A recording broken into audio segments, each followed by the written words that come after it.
అప్పుడు జగన్మోహన్ రెడ్డి ముఖ్యమంత్రి లాగా ఉండి అవంతా అసెంబ్లీ సాక్షి నవ్వడాలు, వెకిలి నవ్వడాలు, ఆయన దగ్గరుండి ప్రోత్సహించినట్టుగా వాళ్ళ నాయకులు విచ్చలవిడి మనుషులు కాదు, ఇంకా వాళ్ళు ఇంకొక రకం వాళ్ళు అన్నట్టుగా మైకుల ముందు, మీడియాల ముందు, అసెంబ్లీ సాక్షిగా ఎన్నెన్ని దుర్భాషలాడారు. ప్రజల ఆ బుద్ధిని చూసే కదా అధికారం నుంచి తీసేసింది. అయినా సరే ఇప్పుడు ఏ మాత్రమే సిగ్గుందా అండి? అసలు ఒక మంత్రిలాగా పనిచేసినటువంటి వ్యక్తి, అన్నేళ్ళ రాజకీయ జీవితం పెట్టుకున్నటువంటి అంబటి రాంబాబు ఎంత కోపం వస్తే మటుకు అవా మాట్లాడేది. కోపం వస్తే ఇంకా ఏమంటారు అన్నీ మర్చిపోయి, విచక్షణ అనేది మర్చిపోయి ఎట్లా పడితే అట్లా, ఏ భాష అది? రాజకీయ నాయకులు ఇలా మాట్లాడుతుంటే మిమ్మల్ని అనుసరించేటటువంటి యువత, లేదంటే మీకు ఓట్లు వేసేటటువంటి మహిళలు, మిగతా కుటుంబం అంటే సామాన్య ప్రజలు ఏం ఆలోచన చేసుకుంటారు? దేశమంతా చర్చ అని మాట్లాడుకుంటున్నారు. ఏంది ఆంధ్రాలో వైసీపీ నాయకుల మాటలు ఏంటి అని? మీ బుద్ధి మారదా? చీకొడుతున్నారు ప్రజలు. అసలు నీకు చేతనైతే అంత దమ్ము ఉంటే, ధైర్యం ఉంటే, ఉన్న 11 ప్రతిపక్షం ఎలాగూ లేదు, కనీసం ఉన్న 11 మందితోటి ఏ రోజైనా అసెంబ్లీకి వచ్చి దమ్ముంటే మేము నిలదీస్తున్నామండి జగన్మోహన్ రెడ్డిని, ఆ 11 మంది ఎవరైతే 10 మంది ఎలక్ట్ అయ్యారో నువ్వెందుకయ్యా అసెంబ్లీకి వెళ్ళవు? అసెంబ్లీ పెట్టింది నేను ఎమ్మెల్యేలాగా ఎన్నుకుంది ప్రజా సమస్యల పైన పోరాటం చేయమని కదా. ఎందుకు అసెంబ్లీ పోకుండా ఇలా మీడియాల ముందుకు వచ్చి జైళ్ళకి వెళ్ళి మీ నేతల్ని ఓదార్పు యాత్రలు చేసుకుంటూ ఇంకా రెచ్చగొట్టుకుంటూ, మీకు మొదటి నుంచి వైసీపీకి అలవాటు కులాల మధ్య తగాద పెట్టడము, దుర్భాషలు ఆడడము, మతాల మధ్య చిచ్చు పెట్టడము, ప్రాంతాల మధ్య చిచ్చు పెట్టడము. ఇంకెప్పుడు మారుతారు మీరు? ఈ 11 కాస్త ఒకటైపోయి, లేదంటే కనుక మీకు పూర్తిగా రాజకీయంగా భూస్థాపితం అయ్యేంత వరకు మీకు బుద్ధి రాదని ప్రజలు అడుగుతూ ఉన్నారు. ఎంత నీచం అన్నది అసలు. ఒక మహిళలాగా నేను చెప్పలేను ఆ మాటలు, ఆయన మాట్లాడినవి కూడా. ఏమి ఇదే అంబటి రాంబాబుని అడుగుతున్నాను, మీ తల్లి స్త్రీనే కదా, మీ భార్య స్త్రీనే కదా, కూతురు ఉంది కదా, ఇంకో ఇంటికి పంపించావు కదా, ఏంది మాటలు ఏంది? బయటకు వచ్చి ఎవరిని అంటున్నావు కూడా నీకు తెలియదా? ఏం మాట్లాడుతున్నారు? ఎవరిని మాట్లాడుతున్నారు? ఆలోచన చేసుకోవాలి కదా. మాకు ఎవరికి రావా ఇంకా మాటలు? కానీ ఒక పద్ధతి ఉంటుంది, ఒక సంస్కారం ఉంటుంది. ఆ సంస్కారం లేకపోతే మనుషులకి ఇంకా వేరే జంతువులకి తేడా ఏముంటుంది? కోపం వస్తే అవి కూడా ఏది పడితే చేస్తాయి. మనం కూడా అలా ఉంటే ఇంకెందుకు? అలా కాదు కదా. ప్రజలు గమనిస్తూ ఉన్నారు. బుద్ధి తెచ్చుకోండి బాబు.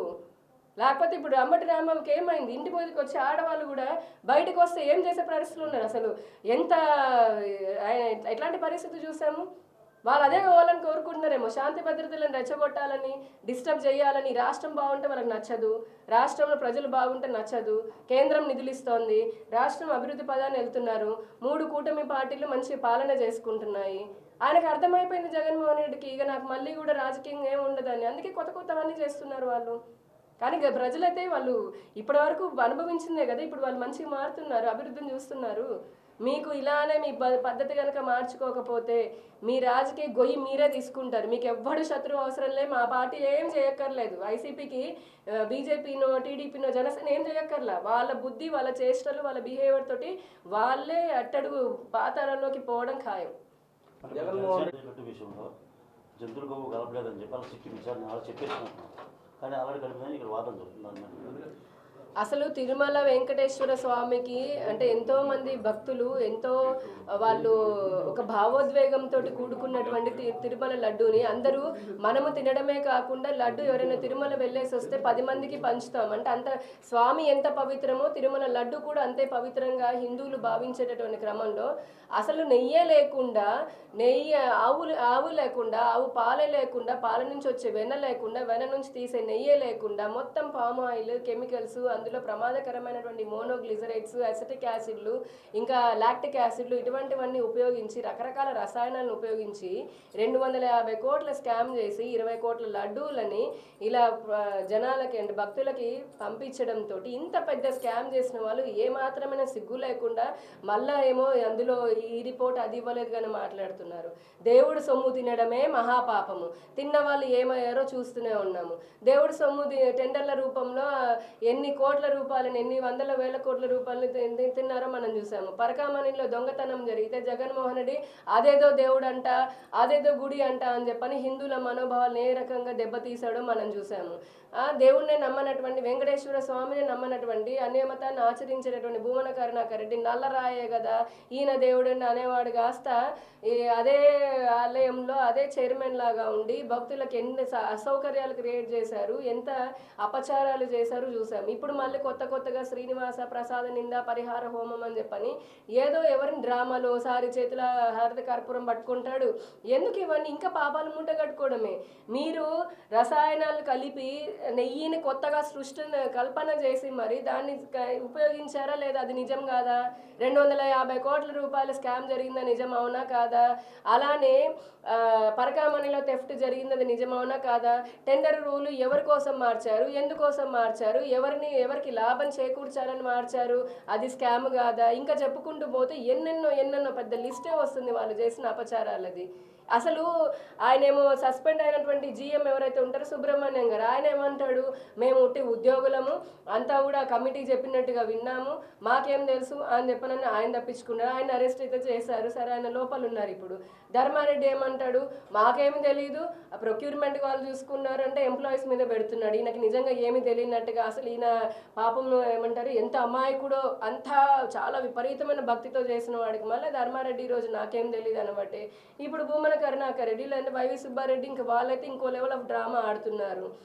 వీళ్ళ మీద వాళ్ళ మీద వీళ్ళు, మొత్తానికి అందరూ కలిపి దేవాలయ అలానే స్వామివారి పవిత్రని భ్రష్టు పట్టించాలని చెప్పని ప్రయత్నాలు చేశారు. ఎందుకంటే స్వామివారిది ఇటువంటి ఇంకా చెప్పాలంటే కనుక పాపాత్ములు ఏమి చేసినా స్వామివారి పవిత్రత తగ్గదు, కానీ ఆలయ పవిత్రని దెబ్బతీయడం కోసమని వీళ్ళు కక్షగట్టి కుట్రతోటి డబ్బు కోసం ఏ గడ్డైనా తింటాము అని చెప్పని వైసీపీ వాళ్ళు నిరూపించారు.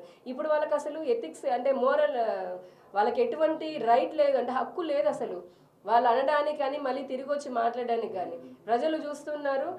సుప్రీంకోర్టు అపాయింటెడ్ సిబిఐ సిట్ ఏదైతే ఉందో అది నిష్పక్షపాతంగానే దీనిపైన 15 నెలల నుంచి వాళ్ళు పనిచేశారు. 12 రాష్ట్రాలు తిరిగారు. 36 మంది ఎవరైతే అక్యూజ్డ్ అంటే ఇందులో భాగం పంచుకున్నారో వాళ్ళందరినీ కూడా వేయడం జరిగింది. హిందువుల మనోభావాలని అత్యంత ఘోరంగా వైఎస్ఆర్సీపీ 5 సంవత్సరాల పాలనలో హిందూ ధర్మం పైన వాళ్ళు కక్ష కట్టి కుట్రపూరితంగా చేసినటువంటి పనులకి ఒక్కొక్కటి బయటికి తీస్తుంది మా ప్రభుత్వం. 200 దేవాలయాలు పైగా ధ్వంసమైనాయి. ఎన్నో విగ్రహాలని, ఆఖరికి 1000 సంవత్సరాల చరిత్ర కలిగినటువంటి రాముల వారి విగ్రహ తలని తీసుకొని వెళ్ళి చెరువులో పడేశారు. ఏ రోజైనా జగన్మోహన్ రెడ్డి మాట్లాడా? కోట్లాది మంది హిందువులు రోడ్లకెక్కి నాతో సహా 17 కేసులున్నాయి ఇప్పటికీ కూడా ఆయన హయాంలో పెట్టినవి. ఏది హిందూ ధర్మానికి సంబంధించి ప్రతిసారి మేము రోడ్లకు వెళ్తే ఈడ్చుకొని పోయారు మమ్మల్ని. ఇష్టం వచ్చినట్టు కొట్టారు, ఈడ్చుకొని పోయారు. హిందువులను వేలాది మందిని జైల్లో పెట్టారు. ఏ రోజైనా సరే హిందువులందరూ ఓటేశారు కదా జగన్మోహన్ రెడ్డి నీకు నీ నాయకులకి, మరి ఎందుకు ఏ రోజున హిందూ దేవాలయాల పైన అంత జరుగుతూ ఉంటే హిందువులందరూ గుండెలు బాధకుండా బయటికి రాలేదు? అంటే నువ్వు యాంటీ హిందూ అనే కదా, హిందువుల మనోభావానికి పట్టవనే కదా. ఈ రోజున నీ నాయకులు మీరందరూ కలిపి డ్రామాలు వేస్తే ఎవరు చూసేవాళ్ళేరు. తీర్పు అనేది వెంకటేశ్వర స్వామి చెప్పాడు, అందుకే మీకు 11 సీట్లు వచ్చాయి. ఇంకా కూడా ఈ కొత్త డ్రామాలు వేస్తే కనుక తర్వాత మీ రాజకీయ భవిష్యత్తు ఎలా ఉంటుందనేది ఆ స్వామి చూసుకుంటారు. మా ప్రభుత్వం మటుకు దీనిపైన వెళ్లాల్సిన రీతిలో వెళ్తోంది. నాకు తెలిసి సుప్రీంకోర్టు ఇది అపాయింటెడ్ కాబట్టి సుప్రీంకోర్టు వీళ్ళందరికీ కూడా తగిన రీతిలో శిక్ష పడేలాగా నిర్ణయం తీసుకుంటుందని కూడా మేము ఆశాభావం వ్యక్తం చేస్తున్నాం.